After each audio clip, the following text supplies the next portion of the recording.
Between the injuries and some of the personal tragedies that you guys had to deal with, how difficult has this year been for you guys? I don't want to make no excuses about the injuries. Sure. But it is very difficult playing without, half your team. But, I feel like we still got enough guys in this locker room, to win. So I just stress the fact that, we got to be on the details and, play harder. Because, our record don't show who we really are. How do you guys keep it together when, whether it's an injury or if you have someone dealing with, a personal thing or whatever, how are you able to kind of keep pulling through and pushing towards your goals? Really just control what you can control. We can't really control the injuries. All we can do is just, take it one game at a time and just do our 111. How challenging was it to watch the game last week, not being able to play? Oh, yeah, it was very challenging. I felt like I should have been out there with my team. Just sitting out, I felt bad, you know what I'm saying? I felt like I should have been out there with my team, even injury or not. How close were you to being able to play? I was very close. I just had to be smart. Where the injury was on my knee, I had to take some time off. Knowing how hard it was to have to watch your team play and it's a tough game to watch at that, how excited are you to get back out there this weekend and how much does that motivate you to kind of have a big game if you can? Oh, yeah, I'm anxious. I'm anxious to get out there, just to be back playing football. I feel like that's my happy place. Deebo, what stands out when you watch Keenan Allen and DJ Moore? Very crafty, crafty receivers. I don't feel like it's nothing we ain't faced yet. So. Mike Laws, Mike Leeds. It was nice of you that you're supporting Down syndrome. Oh, yeah. Not only your sister, but Travarius Ward's daughter as well. Yeah. Oh, yeah. Tell us about that. Yeah, I'm gonna be wearing them this week. It's about just loving yours. Really, I would say there's kids out here that's gonna be different. But it's not our job to treat them different. Ducks gonna win it all? For sure, flying colors. You and Jair have anything going? Yeah, we got a little wager. Ain't nothing too much. Looking at the run defense, it's been a challenge. How much do you enjoy being part of that run defense? I'm, where everybody count us out. I love when our back against the wall because I perform different when I have pressure on. So. What is it about the run defense that's not working? This is not what you've seen from the 49ers defense in the past. It's really just alignment, assignment, technique. Do you feel like it's been undisciplined, or is it people trying to make plays? What's the difference? I'm not really sure. I just line up and try to just do my job. That my 111. And then when my plays come, I try to make every play. How's it been having Huff back on the practice field? It's always big. We got another All-Pro guy, returning to us. A lot of knowledge, a real ball player, and I respect it out of him. And Dre as well. A lot of it. Oh yeah. We got another animal back, so I feel bad for the run. Yeah. All right, thanks guys. Dirty, sorry. How y'all doing? Been a while. We've been. I heard my family got to meet you. What's up? It's your personal show? How does it feel to be back out on the field with all your guys? Well, I feel good. Got to run around today. Trying to stay in shape as much as I can, but super excited for sure. Most definitely.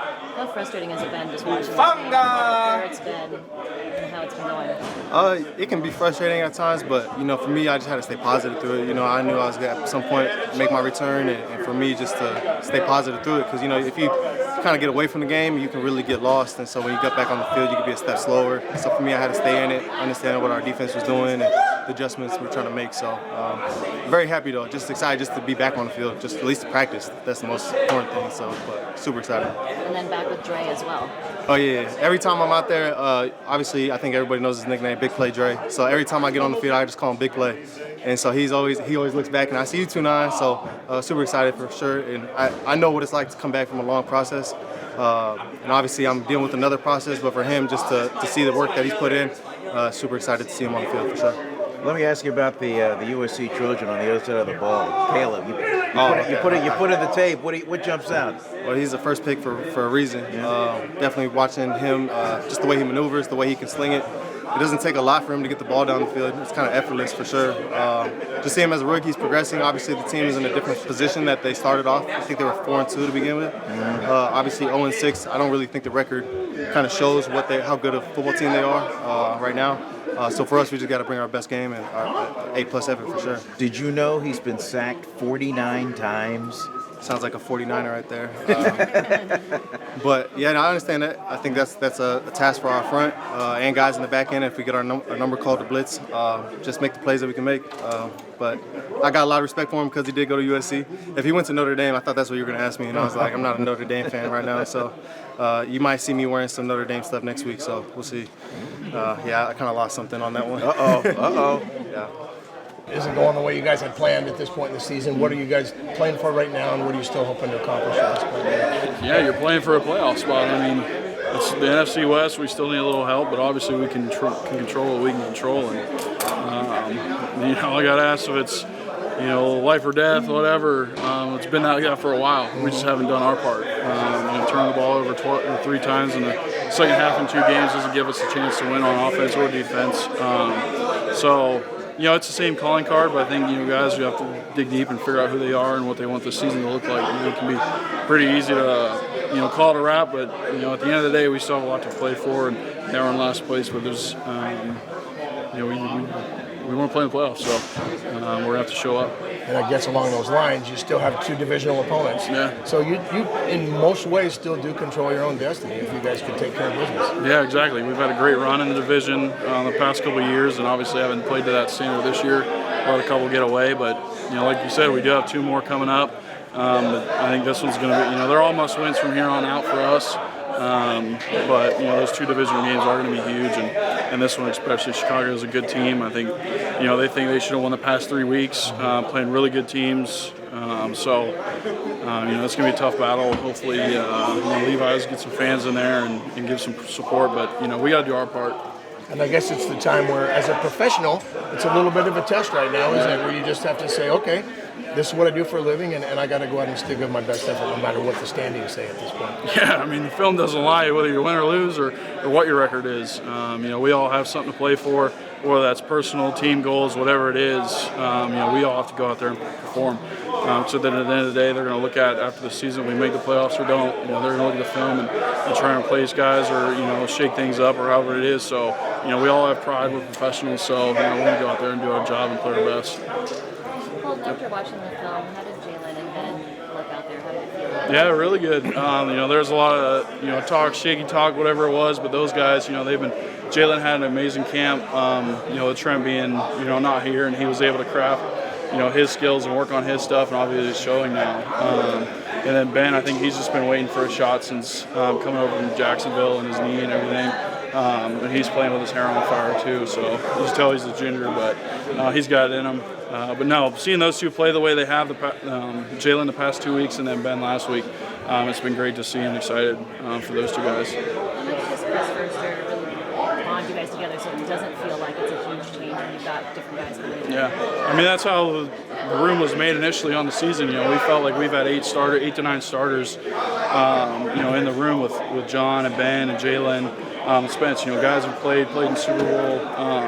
We've had guys who have experience and played. So, it wasn't a worry thing if guys are going to be able to perform or go out there if we lost a guy. But, we're a really tight group and we rely a lot on each other. And for guys to get opportunities like that, it's huge for them personally and then the group as well.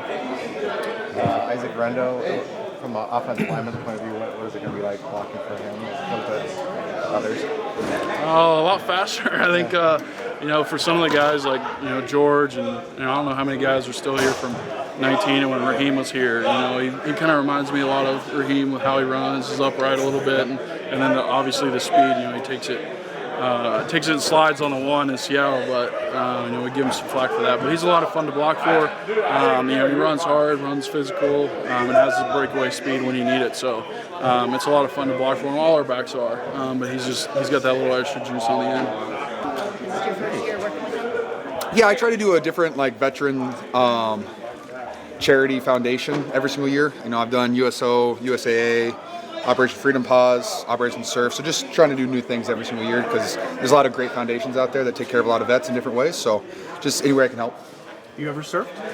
You know what? I have in the past, not for a long time.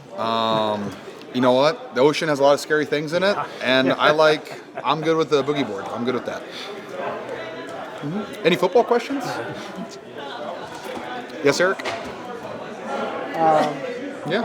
Okay. Well, Because I asked? yeah. What's up?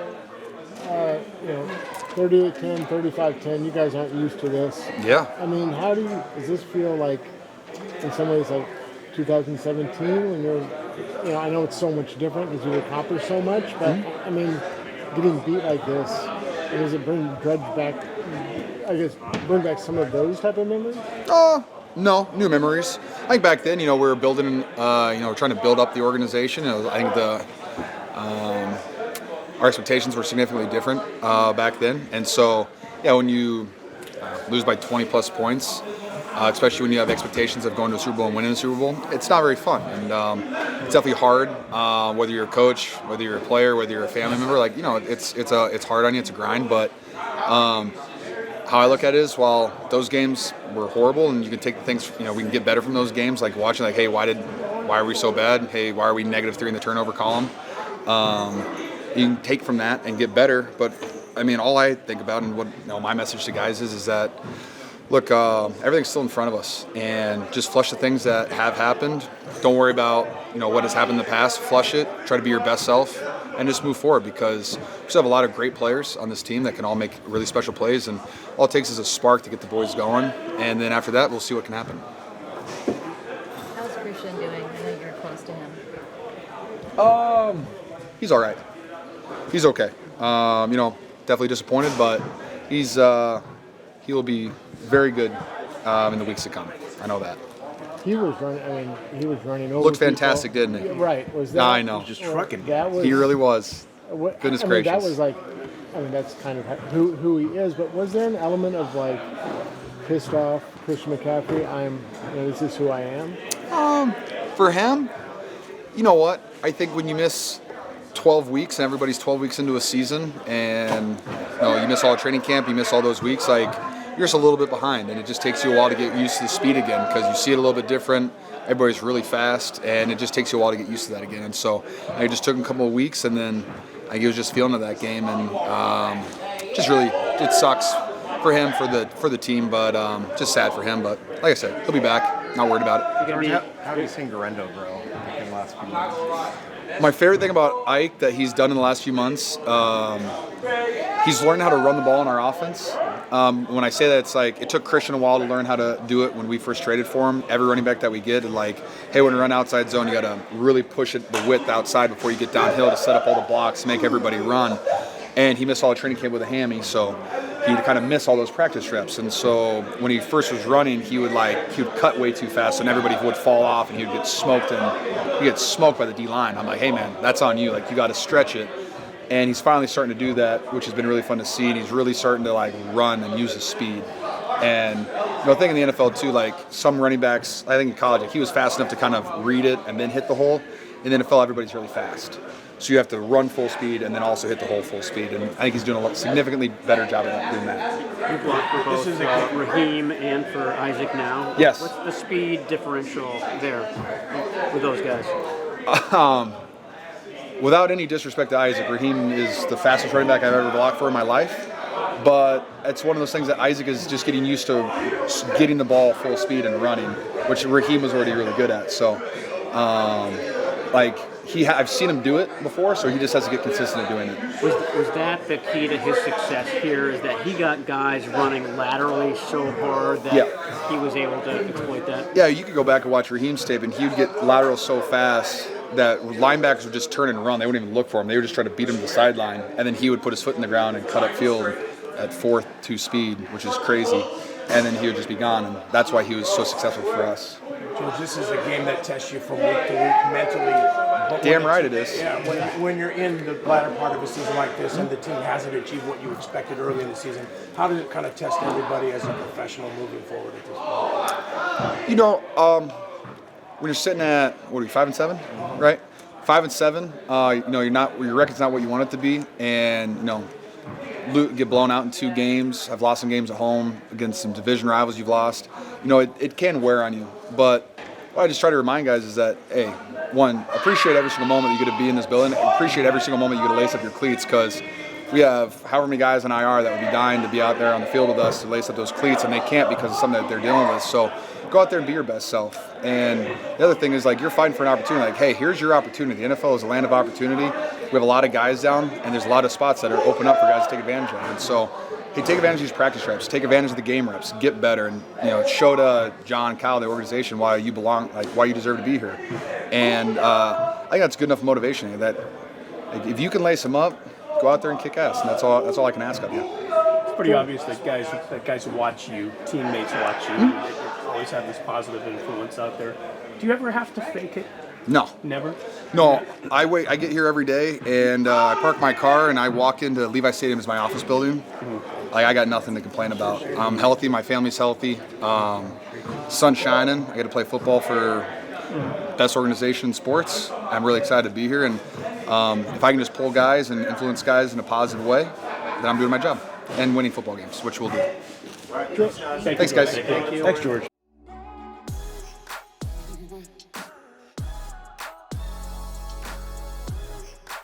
Mm-hmm.